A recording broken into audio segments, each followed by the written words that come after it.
إن الحمد لله نحمده ونستعينه ونستغفره ونعوذ بالله من شرور أنفسنا ومن سيئات أعمالنا. من يهده الله فلا مضل له ومن يضلله فلا هادي له. وأشهد أن لا إله إلا الله وحده لا شريك له وأشهد أن محمدا عبده ورسوله. يا أيها الذين آمنوا اتقوا الله حق تقاته ولا تموتن إلا وأنتم مسلمون. يا أيها الناس اتقوا ربكم الذي خلقكم من نفس واحدة وخلق منها زوجها وبث منهما رجالا كثيرا ونساء. واتقوا الله الذي تساءلون به والأرحام إن الله كان عليكم رقيبا. يا أيها الذين آمنوا اتقوا الله وقولوا قولا سديدا يصلح لكم أعمالكم ويغفر لكم ذنوبكم ومن يطع الله ورسوله فقد فاز فوزا عظيما. أما بعد فإن خير الحديث كتاب الله وخير الهدى هدى محمد صلى الله عليه وسلم وشر الأمور محدثاتها وكل محدثة بدعة وكل بدعة ضلالة وكل ضلالة في النار. أعوذ بالله السميع العليم من الشيطان الرجيم. بسم الله الرحمن الرحيم. وما كنتم تستترون أن يشهد عليكم سمعكم ولا أبصاركم ولا جلودكم ولكن ظننتم أن الله لا يعلم كثيرا مما تعملون. وذلكم ظنكم الذي ظننتم بربكم أرداكم فأصبحتم من الخاسرين. رب اشرح لي صدري ويسر لي أمري واحلل عقدة من لساني يفقهوا قولي. سبحانك لا علم لنا إلا ما علمتنا إنك أنت العليم الحكيم. رب يسر ولا تعسر وتمم بالخير وبك نستعين يا فتاح رب زدني علما. محترم حاضرین کرام اور خواتین اسلام، ہر طرح کی تعریف و توصیف، حمد و ستائش، کبریائی اور بڑائی، تحمید، تمجید اور تسبیح اللہ رب العالمین وحدہ لا شریک لہ، خالق کائنات، مالک ارض و سما کے لیے لائق اور زیبا ہے۔ درود و سلام نازل ہو اس دنیا فانی کی طرف بھیجے گئے تمام انبیاء اور رسول پر بالعموم، اور بالخصوص ہمارے نبی جناب محمد الرسول اللہ صلی اللہ علیہ وسلم پر، اللہم صلی وسلم وبارک علیہ۔ حضرات گرامی، آج کے اس خطبہ جمعہ میں جس عنوان کے تحت آپ سے گفتگو کرنی ہے، چند باتیں آپ کے گوشے گزار کرنی ہے، وہ عنوان ہے کہ ہر حال میں اللہ رب العالمین سے حسن ظن رکھنا۔ حسن ظن، حسن کا معنی ہوتا ہے اچھا، اور ظن کا معنی ہوتا ہے امید، یعنی ہر حالت میں انسان اللہ رب العالمین سے اچھی امید رکھے، اللہ رب العالمین پر بھروسہ رکھے۔ اس عنوان کے تحت انشاءاللہ چند اہم باتیں میں آج کے اس خطبہ جمعہ میں آپ کے سامنے رکھنے کی کوشش کروں گا۔ اللہ رب العالمین کے ساتھ حسن ظن، اللہ رب العالمین کے ساتھ اچھی امید، یہ عبادات میں سے ایک اہم عبادت ہے۔ ہماری ایک غلطی یا ہماری ایک کوتاہی یہ ہے کہ ہم لوگ عبادات کو بہت چند چیزوں کے اندر محصور کر کے دیکھتے ہیں۔ مثال کے طور پر ہم یہ سمجھتے ہیں کہ ہم نماز پڑھ رہے ہیں، یا ہم نے روزہ رکھ لیا، یا ذکر و اذکار، سونے کی دعا، اٹھنے کی دعا، وضو سے پہلے کی، وضو کے بعد کی دعا، ان دعاؤں کو ہی ہم مکمل اسلام سمجھ بیٹھتے ہیں، اور یہ سمجھتے ہیں کہ یہی مکمل اسلام ہے۔ حالانکہ یہ ہے، اسلام کے بہت اہم اجزاء ہیں، اسلام کے بہت اہم حصے ہیں، لیکن اسلام صرف انہی چیزوں کا نام نہیں۔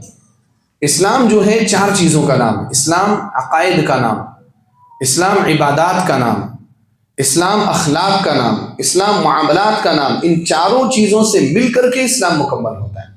اسلام صرف نماز روزے کا نام نہیں ہے، مسجد میں بیٹھ کر کے اللہ اللہ کرنے کا نام نہیں ہے۔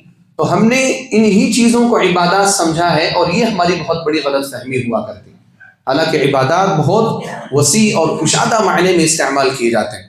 اب اللہ رب العالمین سے حسن ظن ہی کو دیکھ لیجئے آپ، اللہ رب العالمین کے ساتھ اچھی امید رکھنا یہ بہت اہم عبادت ہے، بلکہ آپ اس کو عقیدے کا حصہ مان سکتے ہیں، عقیدے کا حصہ ہے، اور یہ عقیدے کا لازمی حصہ ہے کہ ہم سب اللہ رب العالمین کے ساتھ اچھا گمان رکھیں، اللہ تعالیٰ پر بھروسہ کریں، اللہ رب العالمین سے اچھی امید رکھیں، ہمیشہ یہ سمجھیں کہ اللہ رب العالمین ہمارے خیر کے لیے فیصلہ کرتا ہے، ہماری بہتری کے لیے فیصلہ کرتا ہے۔ یہ عقیدہ ہے اور یہ بہت اہم عبادت ہے۔ اور ساتھ میں آپ یہ دیکھیں کہ علماء نے اس کو آسان عبادتوں میں بھی شمار کیا ہے، آسان عبادت۔ کچھ عبادتیں ایسی ہیں، کوئی بھی عبادت مشکل نہیں ہوتی اگر انسان خشوع خضوع کے ساتھ، لگن کے ساتھ، اللہ رب العالمین کے ڈر کے ساتھ کرنا چاہے تو کوئی بھی عبادت مشکل نہیں۔ لیکن کچھ عبادتیں بالکل آسان ہیں، ان کے لیے زیادہ تگ و دو کی ضرورت نہیں پڑتی، محنت کی ضرورت نہیں پڑتی، مزدوری کرنے کی ضرورت نہیں پڑتی، اپنے جسم کو تھکانے کی بھی ضرورت نہیں پڑتی۔ ایسی عبادتوں کو آسان عبادتیں کہا جاتا ہے۔ علماء نے اللہ رب العالمین سے حسن ظن رکھنے کو، اللہ تعالیٰ سے اچھی امید رکھنے کو انہی آسان عبادتوں میں شمار کیا ہے کہ آسان عبادت۔ اب آپ دیکھیے، اللہ تعالیٰ سے اچھی امید رکھنا، اس کے لیے آپ کو کیا کرنا ہے؟ کچھ کرنا ہے؟ کچھ بھی نہیں کرنا ہے، بس آپ کو اپنا مائنڈ سیٹ چینج کرنا، آپ کو اپنی ذہنیت چینج کرنی، اپنی رائے چینج کرنی، اپنی فکر آپ کو بدلنی، بس اور کچھ نہیں کرنا۔ اس کا جو اپوزٹ ہے، اللہ تعالیٰ سے حسن ظن رکھنے کا جو اپوزٹ ہے، اس کے لیے آپ کو محنت کرنی پڑے۔ اس کا اپوزٹ کیا ہے؟ انسان اللہ رب العالمین پر اچھی امید نہیں رکھے گا تو کیا کرے گا؟ اپنے آپ کو ڈپریسڈ کرے گا، اپنے آپ کو پریشان کرے گا، ذہنی طور پر الجھن میں مبتلا رہے گا، بیمار ہو جائے گا، اینگزائٹی کا شکار ہو جائے گا، دوائیاں لینی پڑیں گی، اس کے لیے الگ سے ایکسرسائز کرنی پڑے گی، اور بہت سارے کام کرنے پڑے۔ اگر انسان اللہ تعالیٰ سے اچھی امید رکھے، وہ گھر بیٹھے اپنے بستر پر لیٹے اپنی جگہ پر بیٹھے خوش ہو سکتا ہے۔ لیکن اگر کوئی انسان اللہ رب العالمین پر اچھی امید نہیں رکھتا تو پھر وہ انسان پریشانی کا شکار ہوتا ہے، اس کے لیے بڑی محنت کرنی پڑتی، اس کے لیے محنت نہیں کرنی پڑتی۔ اس لیے علماء نے اس کو آسان عبادتوں میں شمار کیا۔ تو اللہ رب العالمین سے حسن ظن رکھنا یہ اہم عبادات میں سے ہے، عقیدے کا ایک حصہ ہے، اور ساتھ ہی آسان عبادتوں میں بھی علماء نے اس کو شمار کیا ہے۔ اس لیے ہمیں چاہیے کہ ہر حال میں، چاہے ہماری زندگی میں اچھائیاں ہوں، خوشیاں ہوں، یا اس کے علاوہ غمی ہو، مصیبت ہو، ہر حال میں ہم اللہ رب العالمین کی ذات کے ساتھ اچھی امید رکھیں، اللہ رب العالمین پر بھروسہ رکھیں، اور یہ سوچ کر کے رکھیں کہ اللہ تعالیٰ جو بھی فیصلہ میری زندگی میں میرے ساتھ کرنے والا ہے، وہ فیصلہ انشاءاللہ بہتر ہوگا، اور وہ فیصلہ مجھے خیر کی طرف لے کر کے جانے والا ہوگا۔ ویسے اگر آپ دیکھیں تو حسن ظن یعنی اللہ رب العالمین سے اچھی امید رکھنا، اس میں ایک خاص معنی، ایمان کا معنی جو شامل ہے وہ یہ کہ انسان اللہ تعالیٰ سے اچھی امید رکھے کا مطلب کیا ہے کہ اللہ رب العالمین کو رب مانے، اللہ رب العالمین کو معبود مانے، اللہ سبحانہ و تعالیٰ کے اسماء و صفات پر مکمل طور پر ایمان رکھے۔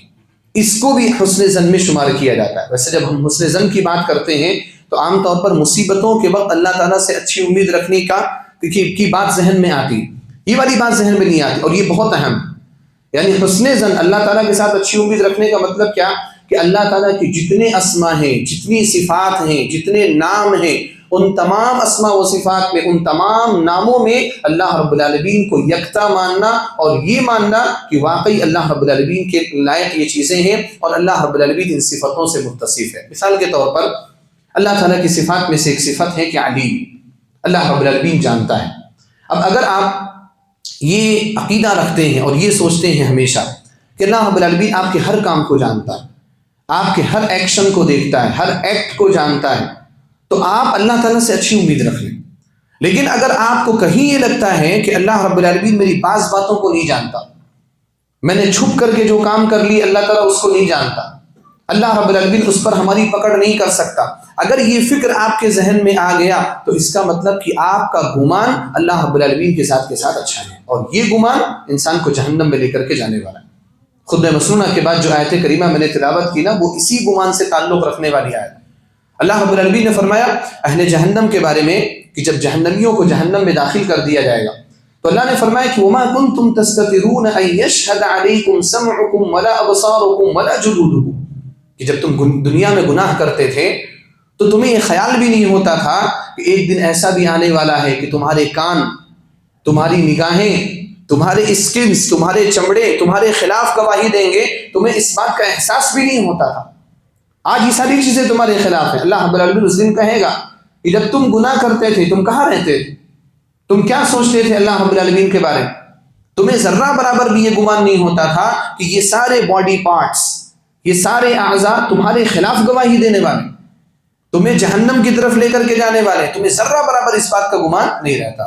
اللہ رب العالمین نے فرمایا وما کنتم تستترون ان یشهد علیکم سمعکم ولا ابصارکم ولا جلودکم ولکن ظننتم، تمہارا گمان کیا تھا، تمہاری فکر کیا تھی اللہ رب العالمین کے ساتھ؟ اب یہ دیکھیں بدگمانی، ولکن ظننتم، تمہارا گمان یہ تھا ان اللہ لا یعلم کثیرا مما تعملون، کہ تم بہت سارے جو اعمال کرتے ہو اللہ رب العالمین ان اعمال کو جانتا تک نہیں۔ سبحان اللہ، یعنی اہل جہنم جو گناہ کرنے والے جو لوگ ہیں ان لوگوں کے ذہنوں میں یہ بات رہتی ہے کہ اللہ تعالیٰ نہیں جانتا، تبھی تو ہم گناہ کرتے ہیں۔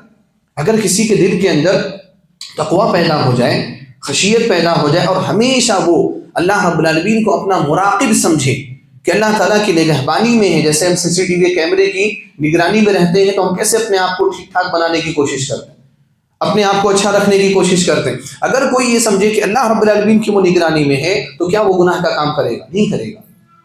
اگر گناہ کا کام کر رہا ہے تو کیوں کر رہا ہے؟ اس کا مطلب کہ یہ جو عقیدہ ہے نا کہ اللہ تعالیٰ کے دیکھنے والا عقیدہ، اللہ تعالیٰ کے جاننے والا عقیدہ، یہ عقیدہ کہیں نہ کہیں کمی کا شکار ہو رہا ہے۔ اللہ رب العالمین اسی کا تذکرہ کیا کہ وَلَٰكِن ظَنَنْتُمْ، تمہارا گمان کیا تھا، أَنَّ اللَّهَ لَا يَعْلَمُ كَثِيرًا مِمَّا تَعْمَلُونَ، کہ تم بہت سارے اعمال جو کرتے ہو اللہ رب العالمین اس کو نہیں جانتا۔ اور اس کا نتیجہ کیا ہوا؟ وَذَلِكُمْ ظَنُّكُمُ الَّذِي ظَنَنْتُمْ بِرَبِّكُمْ أَرْدَاكُمْ، یہی وہ گمان جو تم نے اللہ رب العالمین کے ساتھ رکھا، یہی امید جو تم نے اللہ رب العالمین کے ساتھ بنائی، یہ غلط گمان، یہ بدگمانی، اسی بدگمانی نے تمہیں ہلاک کر دیا آج۔ فَأَصْبَحْتُم مِّنَ الْخَاسِرِينَ، اور آج تم جہنم میں ذلیل و رسوا ہو کر کے خسارے کے سودا کیے بیٹھے ہو۔ آج جہنم میں تم کیوں ہو؟ بدگمانی کی وجہ سے۔ اگر تمہارا گمان اللہ رب العالمین کے ساتھ اچھا ہوتا تو آج تم جہنم میں نہیں ہوتے۔ پتہ کیا چلا؟ پتہ یہ چلا کہ اللہ تعالیٰ کے تعلق سے صحیح عقیدہ نہ ہونا بھی یہ اللہ تعالیٰ کے ساتھ بدگمانی۔ ایمان کا صحیح ہونا اسماء و صفات پر، اللہ تعالیٰ کی الوہیت پر، اللہ رب العالمین کے رب ہونے پر ایمان کا صحیح ہونا، ایمان کا درست ہونا، یہ اس بات کی سب سے بڑی دلیل ہے کہ آپ کا گمان اللہ رب العالمین کے ساتھ اچھا ہے۔ اور یہ سب سے پہلے صحیح کرنے کی ضرورت ہے، اپنا عقیدہ سب سے پہلے صحیح کرنے کی ضرورت ہے، کیونکہ اسی عقیدے پر ہماری نجات منحصر ہے، اسی عقیدے کے مطابق جنت یا جہنم کا فیصلہ ہوگا، اسی عقیدے کے مطابق انسان ہمیشہ کے لیے یا تو پاس ہو جائے گا یا تو فیل ہو جائے گا۔ پورا دار و مدار اسی عقیدے پر ہے۔ اگر یہ عقیدہ درست نہیں ہوا تو انسان کبھی بھی کامیاب ہونے والا نہیں۔ یہ ایک اہم معنی ہے اللہ رب العالمین کے ساتھ حسن ظن رکھنے کا، اللہ تعالیٰ کے ساتھ اچھی امید رکھنے کا۔ اب میں دوسرے معنی کی طرف آتا ہوں۔ اللہ رب العالمین کے ساتھ اچھی امید رکھنا کا مطلب کیا ہے؟ عقیدے کے علاوہ انسان جو یہ زندگی گزار رہا ہے، یہ زندگی مصیبتوں سے بھری ہوئی زندگی، پریشانیاں ہیں، تکلیفیں ہیں۔ اس دنیا کی زندگی میں اگر کوئی شخص یہ سمجھے کہ اس کو ہمیشہ سکون ہو، کوئی ٹینشن نہ ہو، کوئی ڈپریشن نہ ہو، کوئی تکلیف نہ ہو، کوئی بھی غم کی بات پیش نہ آئے، اگر کوئی شخص یہ سمجھتا ہے کہ ایسی زندگی ہو تو پھر وہ غلط سمجھتا ہے، کیونکہ اللہ رب العالمین نے اس زندگی کو، دنیا کی زندگی کو اس کے لیے بنایا ہی نہیں۔ اس لیے آپ نے سنا ہوگا بعض لوگ بولتے ہیں نا کہ وہ زندگی نہیں جس میں ٹینشن نہ ہو، وہ زندگی نہیں جس میں ٹینشن نہ ہو۔ کس زندگی کی بات کریں؟ دنیا کی زندگی۔ اگر دنیا کی زندگی میں ٹینشن نہ ہو تو پھر دنیا کی زندگی کا کیا فائدہ؟ اب ایک مثال میں آپ کو دیتا ہوں کہ آپ کو کوئی شخص کو کیا ہے، بہت مالدار آدمی ہو، آپ کو کسی کمرے میں، ایک عالی شان کمرے میں، فرنشڈ کمرے میں آپ کو رکھ دے، ہر طرح کی سہولیات موجود ہوں وہاں پر، آپ کو کچھ بھی کرنے کی ضرورت نہ پیش آئے، آپ کی خواہش کی ہر چیز وہاں پر موجود ہو، اور آپ کو یہ کہہ دیں کہ آپ اس کمرے میں 2 سال 5 سال رہ لیں، آپ رہ لیں گے؟ ہر طرح کی سہولت موجود ہے دنیا کے اس کمرے میں، ہر طرح کی سہولت موجود، آپ کو وقت پر کھانا ملے، آپ جو چاہیں وہ کھانا ملے، آپ کی خواہش کے حساب سے کھانا ملے، آپ کی خواہش کے حساب سے ہر چیز ہو، اور آپ کو یہ کہہ دیا جائے آپ 2 سال چھوڑ دو، 1 سال کہہ دیا جائے، 1 مہینے کہہ دیا جائے کہ آپ اسی کمرے میں آپ کو گزارنا ہے، آپ گزارنے کے لیے تیار ہو جائیں گے؟ نہیں تیار ہو۔ وجہ کیا ہے؟ وجہ یہ کہ اللہ رب العالمین نے جو ہماری ہمیں جو پیدا کیا، ہماری جو فطرت بنائی نا، وہ فطرت یہ چاہتی ہے کہ انسان اسٹرگل کرے، انسان دوڑے دھوپے، باہر نکلے، محنت کرے، پسینہ آئے، ٹینشن ہو، تکلیف ہو، یہ کام کرنا ہے، وہ کام کرنا ہے، یہ رہ گیا، وہ رہ گیا۔ یہ دنیا جو ہے اللہ رب العالمین اسی لیے بنائی، اور آپ اس دنیا میں اگر آسائش کا خیال کریں گے تو وہ چیز آپ کی فطرت کے مطابق نہیں ہے، اور آپ بور ہو جائیں گے، آپ 2 منٹ میں بور ہو جائیں گے۔ کام کرنے والے جو لوگ رہتے ہیں 2-4 دن کی لگاتار چھٹی آ جائے کیسے پریشان ہو جاتے ہیں، یعنی گھر پہ رہ کر کے پریشان ہو جاتے ہیں، ٹینشن نہیں ہے ٹینشن لے لیتے، اسی بات کا ٹینشن نہیں کہ ٹینشن نہیں۔ تو دنیا اللہ رب العالمین نے مصیبت والی بنائی۔ اب اس دنیا میں اگر ہم کو خوشی کے ساتھ، سکون کے ساتھ زندگی گزارنی ہے تو اس کے لیے ایک ہی حل ہے، اور وہ حل کیا ہے؟ اللہ تعالیٰ کے ساتھ اچھی امید۔ اگر آپ کا عقیدہ اچھا نہیں ہے، تقدیر پر ایمان آپ کا صحیح نہیں، تو آپ دنیا میں پریشان ہو جائیں گے، سوسائڈ کے بارے میں سوچنے لگ جائیں، آپ اپنے آپ کو ہلاک کرنے کے بارے میں سوچنے لگ جائیں گے اگر آپ کا عقیدہ صحیح نہیں۔ لیکن اگر آپ اللہ رب العالمین سے اچھی امید رکھتے ہیں تو انشاءاللہ پوری زندگی آپ کی سکون سے گزرنے والی، پھر چاہے آپ روڈ پر سونے والے ہی کیوں نہ ہو، اللہ ایسا نہ کرے۔ اللہ رب العالمین الحمدللہ ہمیں بڑی نعمتوں سے نوازا، لیکن ایک مثال میں دے رہا ہوں کہ اگر آپ کا عقیدہ اور آپ کا ایمان اچھا ہے نا، تو کوئی فرق نہیں پڑتا کہ آپ اچھے بیڈ پہ سو رہے ہیں کہ آپ باہر سو رہے ہیں، کوئی فرق نہیں پڑتا، کیونکہ آپ یہ سمجھتے ہیں کہ اللہ رب العالمین آپ کے ساتھ بہتر فیصلہ کرنے والا۔ یہ دنیا ایسی ہے اور ایسی ہمیں دنیا کی زندگی گزارے، لیکن یہاں پر شیطان انٹری کرتا ہے، شیطان داخل ہوتا ہے۔ اب شیطان جب داخل ہو کر کے کیسے انسان کو اس عقیدے سے دور کرنے کی کوشش کرتا ہے، میں آپ کو تھوڑا ترتیب میں کچھ مثالیں دے رہا ہوں۔ انسان کو شیطان جو پریشان کرتا ہے ان ناحیوں سے، وہ یہ کہ آپ کی زندگی اچھی چل رہی، ٹھیک ٹھاک زندگی چل رہی، آپ خوش ہیں، لیکن آپ کو شیطان اللہ رب العالمین سے بدگمان کرتے ہوئے آپ کو آپ کے فیوچر کے ٹینشن میں مبتلا کر دیتا ہے۔ کچھ بھی نہیں، پریزنٹ جو ہے، حال جو ہے بہت اچھا چل رہا ہے، سب کچھ ٹھیک ٹھاک چل رہا ہے، بیوی بچے ہیں، سب کچھ سکون میں، پھر بھی شیطان وہاں پر داخل ہو کر کے آپ کو پریشان کرتا ہے۔ فیوچر، مستقبل، جس کے بارے میں آپ کو علم نہیں، جس کے بارے میں ہمیں علم نہیں، اس کی ٹینشن ہمارے ذہن میں مبتلا کرتا ہے اللہ تعالیٰ کے ساتھ بدگمان کرنے کی خاطر، تاکہ اس کی زندگی خراب ہو جائے۔ اب فیوچر کے بارے میں بہت ساری ٹینشنیں آتی، میرے بچوں کا کیا ہوگا، میرے بچے کیسے پڑھیں گے، کہاں پڑھیں گے، کیا ہوگا، بچیوں کی شادی ہوگی نہیں ہوگی، کیسے ہوگی، گھرانہ کیسا ملے گا، ٹینشن، آگے کی فکر۔ ابھی 10 سال پڑھے ہیں اس کام کو، 20 سال پڑھے ہیں اس کام کو، لیکن ابھی سے وہ ٹینشن لے رہا ہے، اور یہ ٹینشن کون دے رہا ہے؟ شیطان دے رہا ہے، شیطان دے رہا ہے۔ ابھی بہت سارے کام اس نے کیے نہیں، لیکن اس کے بارے میں سوچ رہا ہے۔ یہ شیطان کی جانب سے آنے والی تکلیفیں ہیں، اور یہاں پر شیطان اس طریقے کی بدگمانیاں پیدا کر کے آپ کا تعلق اللہ رب العالمین سے یا تو کمزور کر دیتا ہے، یا تو بالکل توڑ دیتا ہے، ختم کر دیتا ہے، اور پھر انسان پریشان ہو جاتا ہے۔ کچھ لوگوں کو دیکھو، آپ اچھی زندگی ہے لیکن ان کو پلس لینے پڑتے ہیں، دوائیاں لینی پڑتی ہیں، ڈپریشن۔ کس چیز کی ٹینشن ہے بھائی آپ کو؟ کس چیز کی تکلیف ہے آپ کو؟ کسی چیز کی تکلیف نہیں، سب کچھ ٹھیک ٹھاک چل رہا ہے، پھر بھی کیوں ڈپریشن کیوں ہے؟ کیونکہ وہ مستقبل کے بارے میں سوچ رہا ہے، آپ کو بتا نہیں رہا، وہ اپنے آپ میں گھٹ رہا ہے اندر اندر۔ راتوں کو لوگ شکایتیں کرتے ہیں کہ بیڈ میں لیٹ جاؤ، نیند نہیں آتی، رات ہو جاتی، فجر کا وقت ہو جاتا ہے، نیند نہیں آتی۔ کیوں نیند نہیں آ رہی؟ سب کچھ ٹھیک چل رہا ہے آپ کی زندگی میں، نیند شیطان کی وجہ سے نہیں آ رہی، فیوچر کا ٹینشن۔ اب فیوچر اللہ رب العالمین کے ہاتھ میں، لیکن ہم اپنے آپ سے فیوچر بنانے کی کوشش کرتے ہیں۔ ہم یہ سمجھتے ہیں کہ ہم فیوچر بنائیں، حالانکہ فیوچر کا بنانے والا اللہ سبحانہ و تعالیٰ ہے۔ یہاں پر آ کر کے اللہ رب العالمین کے ساتھ حسن ظن آپ کے لیے سب سے بہترین دوائی کا کام کرتا ہے، سب سے بہترین دوا۔ آپ اللہ رب العالمین کے ساتھ اچھی امید رکھیے، ابھی خوش ہوں میں، آگے بھی خوش رہوں گا انشاءاللہ۔ اتنی زندگی گزر گئی، اللہ رب العالمین نے اچھا رکھا، خوش رکھا، آگے بھی انشاءاللہ اللہ رب العالمین اچھا رکھے گا۔ یہ گمان کریے آپ اللہ رب العالمین کے ساتھ بہتر۔ اور آپ لوگوں کو دیکھیے، لوگوں کی زندگیاں ختم ہو گئی، خوش انہوں نے زندگی گزاری کہ نہیں گزاری؟ اور آپ یہ سوچئے، یعنی پازیٹیو مائنڈ، مثبت سوچ آپ اپنے ذہن میں یہ لائیے، آپ تھوڑا حساب کر لیجیے، آپ ریشیو نکال لیجیے، پرسنٹیج نکال لیجیے کہ آپ کی زندگی میں مصیبتیں زیادہ ہیں یا آپ کی زندگی میں خوشیاں زیادہ ہیں۔ آپ کی ایک ایوریج عمر میں بتا دیتا ہوں، 40 سال اگر کسی کی عمر ہے، اب وہ 40 سال کا بیٹھ کر کے حساب کر لیں، 40 سال میں اس کے اوپر غم والے ایام کتنے ہیں؟ جب وہ غم میں تھا، مصیبت میں تھا، پریشانی میں تھا، اور خوشی والے ایام کتنے ہیں؟ آپ اگر دیکھیں گے نا تو غم والے ایام پورے 40 سال کو دنوں میں اگر آپ کیلکولیٹ کریں گے تو پورے غم والے ایام آپ کے یہاں 10 15 20 30 40 دنوں سے زیادہ نہیں، جب آپ کو بہت زیادہ غم رہا۔ باقی آپ کی پوری زندگی 30 سال 35 سال 38 سال 39 سال، مان لیجیے ایک سال بھی، مان لیجیے ایک سال آپ مکمل غم کے شکار رہے، یعنی الگ الگ دفعات میں، الگ الگ ڈیوریشن میں، تو 39 ایئرس آپ خوش رہے نا، تو آپ کی زندگی میں مصیبتیں زیادہ ہیں کہ خوشیاں زیادہ ہیں؟ خوشیاں زیادہ ہیں۔ جب خوشیاں زیادہ ہیں تو پھر میں ابھی اپنے آپ کو مصیبت میں مبتلا کرنے کی کوشش کیوں کروں؟ اس فیوچر کو سوچ کر کے، جس فیوچر کا جاننے والا، جس فیوچر کو بنانے والا، جس فیوچر میں ہمارے مسائل کو حل کرنے والا اللہ ہے، اور اس کے بارے میں ہم آپ نہیں جان سکتے۔ یہاں پر آپ کو اپنا دماغ اچھا رکھنا ہے اور اللہ رب العالمین کے ساتھ اچھی امید رکھنی ہے۔ اب اسی میں دوسرا مرحلہ کیا آتا ہے؟ یہ ہوتا نا کہ ٹھیک ہے نا، ابھی زندگی اچھی گزر رہی، شیطان پھر وہ ذہن میں ڈالتا ہے، ٹھیک ہے ابھی اچھی زندگی گزر رہی، ہو سکتا ہے مصیبت آ جائے، ہو سکتا ہے مصیبت آ جائے، مصیبت آ جائے گی تو کیا کرو؟ انشورنس جو بیچتے ہیں وہ لوگ کیا بولتے ہیں؟ آپ ٹھیک ٹھاک ہیں، کل کو حادثہ ہو گیا تو کیا کریں؟ یہ لوگ بھی ہمارے عقیدے کے ساتھ کھلواڑ کرتے ہیں۔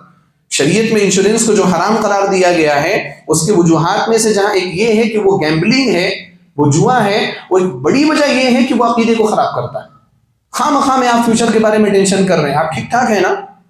آپ جب ٹھیک ٹھاک ہیں تو پھر آپ ابھی پریزنٹ کو دیکھیے، آپ فیوچر کو کیوں دیکھ رہے ہیں اور اس کے لیے غلط سودا کرنے کیوں جا رہے ہیں؟ حرام سودا کرنے کیوں جا رہے ہیں؟ تو یہاں پر ایک فکر آتی ہے کہ ٹھیک ہے ابھی میں ٹھیک ہوں، لیکن آگے اگر مصیبت آئی تو کیا کروں گا؟ آگے اگر مصیبت آئی تو کیا کروں گا؟ یہ فکر ہوتی ہے، اور یہ فکر انسان کو ستاتی ہے، اور یہ فکر انسان کو اللہ تعالیٰ سے دور کر دیتی ہے۔ یہاں پر بھی آپ کو اللہ رب العالمین سے اچھی امید رکھنی، اللہ تعالیٰ کے ساتھ حسن ظن رکھنا ہے، اللہ رب العالمین کے ساتھ اچھا گمان رکھنا ہے، اور یہ سوچنا ہے کہ اللہ تعالیٰ نے خود فرمایا ما اصاب من مصیبت الا باذن اللہ، اگر کوئی مصیبت آئے گی تو وہ اللہ رب العالمین کے حکم سے آئے گی۔ جب اللہ رب العالمین نے میری زندگی کے بارے میں اس مصیبت کا فیصلہ کر دیا تو میں کون ہوتا ہوں اس کو ٹالنے والا؟ میں ٹال سکتا ہوں؟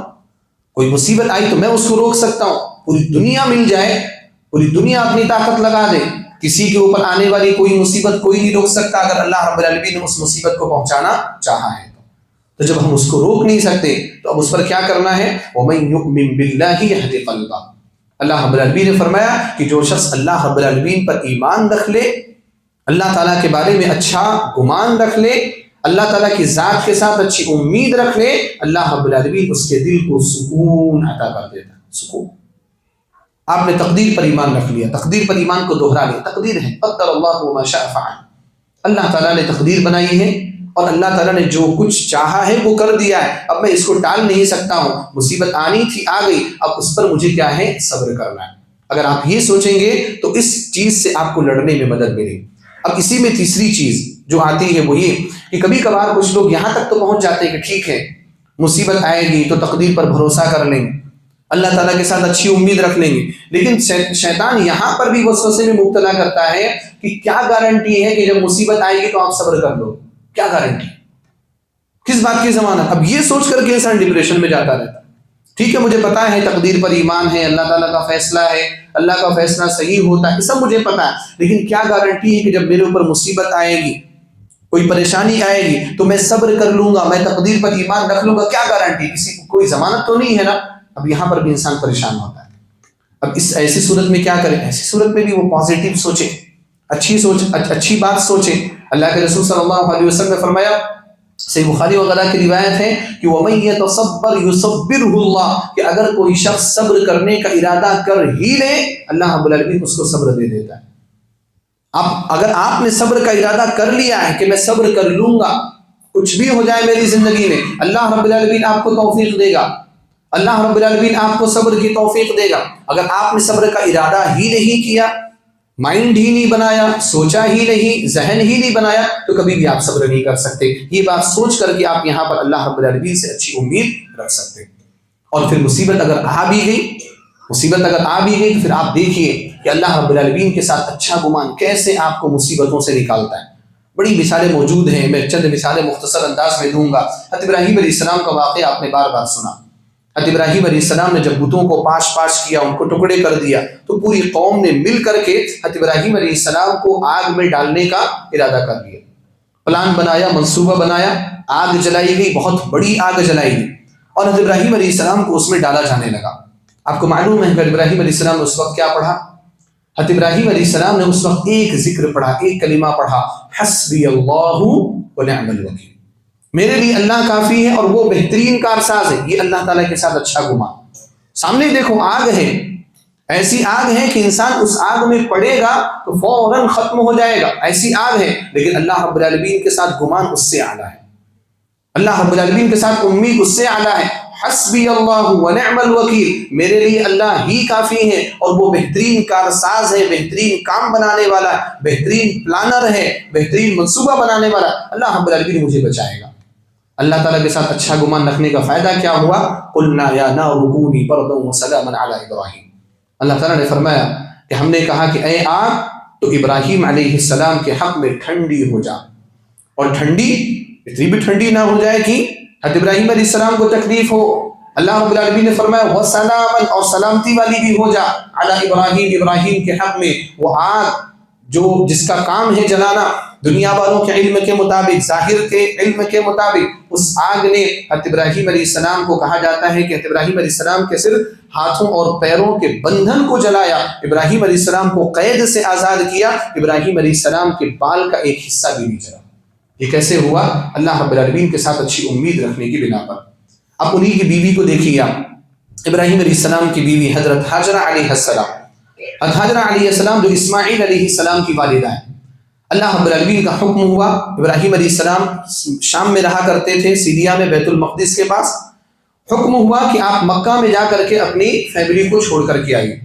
ہاجرہ علیہ السلام کو اور اسماعیل علیہ السلام کو، چھوٹے سے ہیں، کافی تمناؤں کے بعد پیدا ہونے والا بچہ، اس کو چھوڑ کر کے آ جائیے آپ۔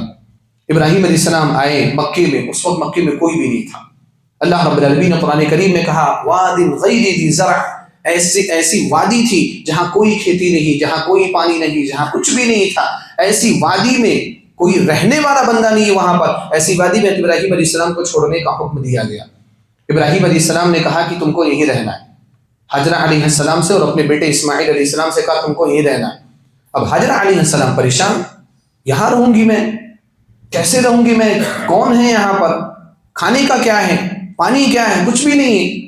ہاجرہ علیہ السلام نے پوچھا ابراہیم علیہ السلام سے آپ ہمیں کس کے بھروسے چھوڑ کر کے جا رہے ہیں، یہاں آپ کیوں چھوڑ کر کے جا رہے ہیں؟ ابراہیم علیہ السلام جواب بھی کیا دیتے، اللہ رب العالمین کے حکم پر عمل کرنا ہے، کیا جواب دیں؟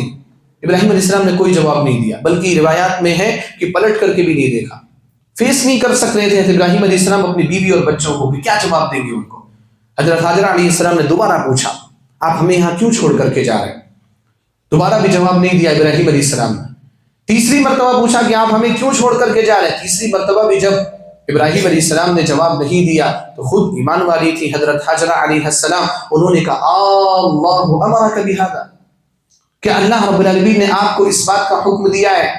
حضرت ابراہیم علیہ السلام نے اس بات میں سر ہلایا کہ اللہ رب العالمین نے مجھے اس بات کا حکم دیا ہے۔ اس ایمان والی خاتون کا آپ اللہ رب العالمین کے ساتھ اچھا گمان دیکھیے کہ حضرت ہاجرہ علیہ السلام کی زبان سے نکلنے والا جملہ کیا تھا، اذن لا یضیعنا، اگر اللہ تعالیٰ نے ہمیں یہاں پر چھوڑنے کا حکم دیا ہے تو اللہ رب العالمین ہمیں ضائع نہیں کرے گا، اللہ رب العالمین ہمیں بے یار و مددگار نہیں چھوڑے گا۔ یہ گمان اللہ تعالیٰ کے ساتھ، حالانکہ کیا ہے، میں نے بتایا نا مکے کے بارے میں، اس وقت مکے کی کیفیت کیا تھی۔ آج بھی مکے میں جاتے ہیں آپ دیکھیے پہاڑ پورا پہاڑیوں سے گھرا ہوا، اب تو پہاڑوں کو کاٹا جا رہا اور شہر کو آباد کیا گیا۔ پہلے کا مکہ کیسا تھا؟ بالکل پہاڑیاں، کہیں کچھ بھی نہیں ہے، بلکہ خانہ کعبہ کے اطراف میں پہاڑیاں، اب تو دور دور تک پہاڑی نظر نہیں آتی۔ اس علاقے میں حضرت ہاجرہ علیہ السلام نے کیا کہا، اذن لا یضیعنا، اگر بات ایسی ہے کہ اللہ تعالیٰ نے ہمیں یہاں پر چھوڑنے کا حکم دیا ہے تو اللہ رب العالمین ہمیں ضائع نہیں کرے گا۔ اور ان کا گمان دیکھیے اور اللہ رب العالمین کا فیصلہ دیکھیے، اللہ رب العالمین نے خانہ کعبہ کو کیسا بنایا۔ حضرت اسماعیل علیہ السلام ان کے بیٹے کے ایڑیوں کے رگڑنے سے آب زمزم نکلا، جس سے آج تک دنیا سیراب ہو رہی۔ خانہ کعبہ کو اللہ رب العالمین نے ایسی عبادت گاہ بنائی کہ دنیا کے کونے کونے میں رہنے والا ہر مسلمان دلی خواہش رکھتا ہے کہ ایک مرتبہ کم از کم خانہ کعبہ کی زیارت نصیب ہو، وہاں پر جا کر کے وہ طواف کرے، اللہ رب العالمین کی عبادت کرے۔ فَجْعَلْ أَفْئِدَةً مِّنَ النَّاسِ تَهْوِي إِلَيْهِمْ، اللہ رب العالمین نے فرمایا، ابراہیم علیہ السلام نے دعا کی تھی کہ اے اللہ لوگوں کے دلوں کو مائل ہونے والا بنا دے، کہ لوگوں کے دل اس کی طرف مائل ہو۔ خانہ کعبہ کی عظمت کا کیا مول، اللہ رب العالمین نے حضرت حاجرہ علیہ السلام اور اسماعیل علیہ السلام کی طرف اس کو منسوب کر دیا، ان کو کریڈٹ ملا، اور وہ کریڈٹ کیوں ملا؟ اللہ رب العالمین کے ساتھ اچھا گمان رکھنے کی وجہ سے۔ آپ اور آگے آئیے، حضرت موسیٰ علیہ السلام کے زمانے میں دیکھیے، حضرت موسیٰ علیہ السلام کو حکم دیا گیا کہ بنی اسرائیل کو آپ راتوں رات لے کر کے آپ بنی اسرائیل کو راتوں رات آپ نکل جائیے، فرعون کے چنگل سے اگر آپ کو بچنا ہے تو۔ حضرت موسیٰ علیہ السلام نے اپنے ساتھیوں کو لیا، بنی اسرائیل کو لیا اور نکل گئے۔ فرعون کو پتا چلا، پورے لاؤ لشکر کے ساتھ اس نے پیچھا کیا اور بالکل قریب آ گیا۔ فرعون کا لشکر حضرت موسیٰ علیہ السلام اور ان کے ساتھی جو بنی اسرائیل تھے ان کے قریب آ گیا، اور حضرت موسیٰ علیہ السلام اور بنی اسرائیل کا کیا معاملہ کہ سامنے پانی ہے، سمندر ہے، اور پیچھے فرعون کا لشکر ہے۔ اب یہاں پر آ کر کے آپ دیکھیے اللہ رب العالمین پر ایمان کیسے بدلا لوگوں کا۔ وہی بنی اسرائیل جن کو حضرت موسیٰ علیہ السلام نجات دلانے کے لیے آئے تھے، جن کو بچانے کے لیے آئے تھے، انہوں نے کیا کہا؟ اِنَّا لَمُدْرَكُونَ، اب تو ہم پکڑ لیے گئے، موسیٰ علیہ السلام آپ نے ہمیں پھنسا دیا۔ یہ جملہ انہوں نے کہا، اِنَّا لَمُدْرَكُونَ، اب ہم تو پکڑ لیے گئے۔ قَالَ أَصْحَابُ مُوسَىٰ إِنَّا لَمُدْرَكُونَ، اب یہاں پر نبی کا ایمان دیکھیے اور اچھا گمان دیکھیے۔ حضرت موسیٰ علیہ السلام نے کہا کَلَّا إِنَّ مَعِيَ رَبِّي سَيَهْدِينِ، ہرگز نہیں، میرے ساتھ میرا رب ہے اور وہ مجھے یہاں پر راہ دکھائے۔ یہ امید ہے۔ دیکھو ہمارے پاس تو الحمدللہ مصیبتوں سے نپٹنے کے اسباب ہوتے ہیں، پیسہ ہوتا ہے، دولت ہوتی ہے، لوگ ہوتے ہیں جو ہمیں جاننے والے ہوتے ہیں، ہماری مدد کرنے والے ہوتے ہیں۔ یہاں پر کیا ہے؟ کچھ بھی نہیں ہے، سامنے پانی ہے اور پیچھے فرعون کا لشکر ہے، لیکن وہاں پر بھی اچھا گمان، ان معی ربی سیہدین، کبھی بھی ہم پکڑے نہیں جائیں گے، میرے ساتھ میرا رب ہے، ان قریب وہ مجھے ہدایت دے گا، رہنمائی کرے گا، اور وہ مجھے راستہ دکھائے گا کہ یہاں سے کیسے نکلنا ہے۔ حضرت موسیٰ علیہ السلام کا گمان اور اللہ رب العالمین کا فرمان، فَأَوْحَيْنَا إِلَىٰ مُوسَىٰ أَنِ اضْرِب بِعَصَاكَ الْبَحْرَ، ہم نے موسیٰ علیہ السلام کو وحی کی کہ آپ کے ہاتھ میں جو لاٹھی ہے آپ اس لاٹھی کو سمندر میں ماریے، پانی پر ماریے، کیا ہوگا آپ مار کر کے دیکھ لیجیے۔ آپ کے ہاتھ میں لاٹھی ہے، آپ مار کر کے دیکھ لیجیے کیا ہوگا، کچھ نہیں ہوگا۔ لیکن حضرت موسیٰ علیہ السلام کا گمان، حضرت موسیٰ علیہ السلام نے لاٹھی ماری، فَانْفَلَقَ فَكَانَ كُلُّ فِرْقٍ كَالطَّوْدِ الْعَظِيمِ، اللہ رب العالمین نے فرمایا کہ موسیٰ علیہ السلام نے لاٹھی ماری اور سمندر جو ہے، پانی ہے جو دو حصوں میں پھٹ گیا، اور دونوں حصے پہاڑ کی طرح سے آزو بازو کھڑے ہو گئے اور بیچ میں راستہ بن گیا۔ حضرت موسیٰ علیہ السلام اور ان کے جو اصحاب تھے بنو اسرائیل آسانی سے نکل گئے۔ اللہ رب العالمین پر گمان اور اللہ رب العالمین کے ساتھ اچھا گمان، اس کا یہ فائدہ ملتا ہے، اس کا یہ صلہ ملتا ہے۔ آپ اور تھوڑا اور آگے بڑھیے، اصحاب کہف کو دیکھیے، سورہ کہف میں جن کا تذکرہ کیا گیا، غار والے تھے، کچھ نوجوان تھے جن کی تعداد اللہ رب العالمین نے نہیں بتائی، کہا کہ کچھ لوگ کہتے ہیں 7 تھے، 8 تھے، 6 تھے، 5 تھے، کم تھے، نوجوان تھے۔ پوری قوم سے ان لوگوں نے پنگا لے لیا تھا، پوری قوم سے، پوری قوم شرک پر تھی، بادشاہ بھی شرک پر تھا، لیکن انہوں نے کہا کہ نہیں، ہم تو شرک نہیں کر سکتے، شرک کریں گے تو ہم برباد ہو جائیں گے۔ اب ان کے یہاں نتیجہ کیا تھا؟ یا تو وہ قتل ہو جائے یا تو ہجرت کر جائیں۔ ہجرت کر گئے، وَإِذِ اعْتَزَلْتُمُوهُمْ وَمَا يَعْبُدُونَ إِلَّا اللَّهَ فَأْوُوا إِلَى الْكَهْفِ، ہجرت کر گئے، اب کہاں رہیں گے؟ ان لوگوں نے آپس میں ایک دوسرے کو کہا کہ جب ہم نکل ہی گئے ہیں اور ہم اللہ رب العالمین کے علاوہ کسی کی عبادت کرنے کے لیے تیار نہیں ہیں، فَأْوُوا إِلَى الْكَهْفِ، تو یہ غار ہے پہاڑ میں، اس غار میں جا کر کے ہم لوگ رہ جاتے ہیں اور یہیں پر پناہ لے لیتے ہیں۔ فَأْوُوا إِلَى الْكَهْفِ، امید يَنْشُرْ لَكُمْ رَبُّكُمْ مِنْ رَحْمَتِهِ، اس غار میں جا کر کے پناہ لے لو، تمہارا رب اپنی رحمت سے تمہیں نوازے گا، اپنی رحمت کے دروازے کھول دے گا۔ یہ اچھا گمان دیکھو، ينشر لكم ربكم من رحمته ويهيئ لكم من امركم مرفقا، اور اللہ رب العالمین تمہارے اس معاملے کو آسان کر دے گا۔ اصحاب کہف نے اللہ رب العالمین کے ساتھ اچھا گمان رکھا، اچھی امید رکھی، اللہ رب العالمین نے کیسے ان کو ایک کرامت بنا دیا اور آنے والی پوری دنیا کے لیے، پوری انسانیت کے لیے ایک نشان بنا دیا کہ 300 یعنی 309 سال تک وہ لوگ سوئے رہے، پھر اللہ رب العالمین نے ان کو اٹھایا، مرے نہیں تھے، سوئے رہے، اور 309 سال تک سونے کے بعد جب اٹھے تو تھوڑا معاملہ ہوا کھانے پینے کا، اس کے بعد اللہ رب العالمین نے ہمیشہ ہمیشہ کے لیے ان کو موت دی دی، اب آخرت میں وہ بیدار ہوں، اب آخرت میں وہ زندہ ہوں گے۔ اللہ رب العالمین نے اچھے گمان کی وجہ سے ان کے لیے ان کو اصحاب الکہف کہا گیا، اچھے گمان کی وجہ سے۔ تو مصیبتیں آئیں گی لیکن اچھا گمان آپ رکھیں گے تو اللہ رب العالمین ایسے راہیں نکالتا ہے۔ اللہ کے رسول صلی اللہ علیہ وسلم کی زندگی سے ایک مثال دیکھیں کہ جب نبی علیہ السلام ہجرت کرنے کے لیے نکلے، غار ثور میں آپ نے پناہ لی، غار ثور میں 3 دن رہ کر کے مدینے کا سفر جاری رکھنا تھا۔ جب غار ثور میں تھے تو مشرکین تلاش کر رہے تھے نبی صلی اللہ علیہ وسلم اور ابو بکر رضی اللہ تعالیٰ عنہ کو۔ کہتے ہیں حضرت انس رضی اللہ تعالیٰ عنہ، بخاری مسلم میں حدیث ہے کہ مجھے ابو بکر رضی اللہ تعالیٰ عنہ نے بتایا کہ مشرکین ہمارے اوپر آ گئے تھے، یعنی ہم لوگ جہاں پر تھے وہاں ان کے جوتے دکھ رہے تھے، ان کے پیر دکھ رہے تھے۔ میں نے اللہ کے رسول صلی اللہ علیہ وسلم سے کہا، اے اللہ کے رسول صلی اللہ علیہ وسلم، اگر اس میں سے کسی نے اپنے جوتے کی طرف دیکھ لیا تو ہمارے اوپر نظر پڑ جائے گی۔ نبی صلی اللہ علیہ وسلم بالکل ریلیکس، آپ صلی اللہ علیہ وسلم بالکل سکون میں، آپ نے کیا کہا؟ ما ظنک باثنین اللہ ثالثہما، اے ابو بکر ان 2 لوگوں کے بارے میں تمہارا کیا گمان ہے جن کا تیسرا اللہ ہے؟ سبحان اللہ، کیا گمان ہے؟ کیا اللہ رب العالمین ہمیں ایسے ہی پکڑنے دے گا؟ کیا ہم ایسی گرفت میں آ جائیں گے؟ اللہ نے ہمیں حکم دیا کہ ہجرت کر جاؤ، اللہ رب العالمین کے حکم کے حساب سے ہم جا رہے ہیں، کیا اللہ رب العالمین ایسے ضائع کر دے گا؟ ما ظنک باثنین اللہ ثالثہما۔ غار ثور میں رہے، کتنا سرچ آپریشن ہم لوگوں نے جاری کیا، لیکن ابو بکر رضی اللہ تعالیٰ عنہ اور نبی صلی اللہ علیہ وسلم ہاتھ نہیں آئے، اور آئے بھی سراقہ بن مالک بن جعشم رضی اللہ تعالیٰ عنہ نے دیکھا بھی، لیکن وہ بھی کچھ نہیں کر سکے، بلکہ وہ خود مسلمان ہوئے۔ سراقہ بن مالک بن جعشم رضی اللہ تعالیٰ عنہ دیکھنے کے باوجود اللہ رب العالمین نے ایسی سبیل بنائی اور وہ بالکل آسانی کے ساتھ نکلے۔ میرے بھائی اور دوستو، اچھا گمان رکھو، یہ جو دنیا میں جو مصیبتیں آتی ہیں نا، شیطان ہمیں اللہ رب العالمین کے ساتھ اپنا تعلق توڑ دینا چاہتا ہے کہ آپ توڑ دو اللہ تعالیٰ سے تعلق، کچھ بھی نہیں ہوتا، یہ سب نیچرل چیزیں ہیں، بس یہ ہو رہا ہے اور ہوتے رہے گا۔ آپ کا عقیدہ کمزور کرنا چاہتا ہے، لیکن اگر وہیں پر آپ کا عقیدہ مضبوط ہو، اللہ رب العالمین کے ساتھ گمان اچھا ہو، تو پھر آپ اللہ سبحانہ و تعالیٰ کے فضل سے اچھی زندگی گزارنے والے بنیں۔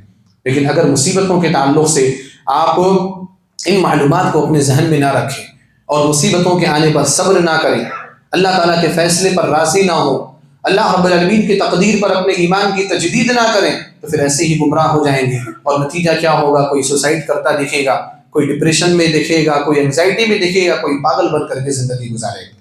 کچھ پاگل جو رہتے ہیں، اللہ ہم سب کو ہر طرح کی بیماریوں سے محفوظ رکھے۔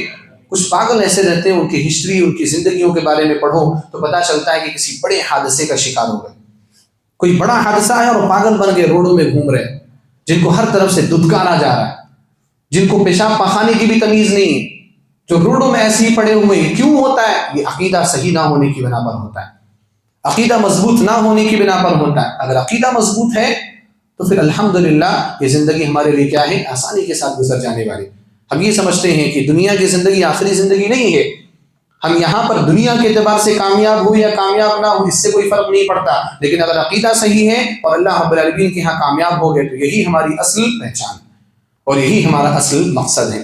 اور بھی باتیں تھیں، اور بھی چیزیں بتانی تھی آپ کو کہ کہاں کہاں پر کن کن مواقع پر اللہ رب العالمین کے ساتھ اچھا گمان رکھنا ہے، لیکن وقت اسی پر مختصر ہوا، اور شاید اہم بات شاید یہی تھی کہ مصیبتوں پر ہم کیسے اپنے آپ کو ٹھیک ٹھاک رکھیں، کیسے اپنے آپ پر قابو رکھیں۔ تو الحمدللہ وہ پیغام میں نے آپ تک پہنچایا ہے، اور امید ہے کہ وہ باتیں آپ کو سمجھ میں آئی ہوں گی۔ میں اللہ سبحانہ و تعالیٰ سے دعا کرتا ہوں، الہ العالمین تو ہم سب کے عقیدے کو مضبوط بنا، الہ العالمین تو ہم سب کو ایمان پر استقامت فرما، الہ العالمین تو ہم سب کے ایمان کو درست فرما، الہ العالمین تو ہم سب کو اسلام اور ایمان سے محبت کرنے کی توفیق عطا فرما، الہ العالمین ہمیں اسلام کے پیغام کو زیادہ سے زیادہ عام کرنے کی توفیق عطا فرما، الہ العالمین تو ہم سب کو اسلام پر چلنے کی توفیق عطا فرما، عبادات کرنے کی توفیق عطا فرما، فرائض کی پابندی کی توفیق عطا فرما، پنج وقتہ نمازوں کی پابندی کی توفیق عطا فرما، الہ العالمین تو ہم سب کے عبادات میں اخلاص پیدا فرما، ہم سب کے عبادات کو شرف قبول عطا فرما، ہماری چھوٹی موٹی اور بڑی غلطیوں کو، گناہوں کو معاف فرما، اور ہم سب کو جنت الفردوس میں جگہ عطا فرما،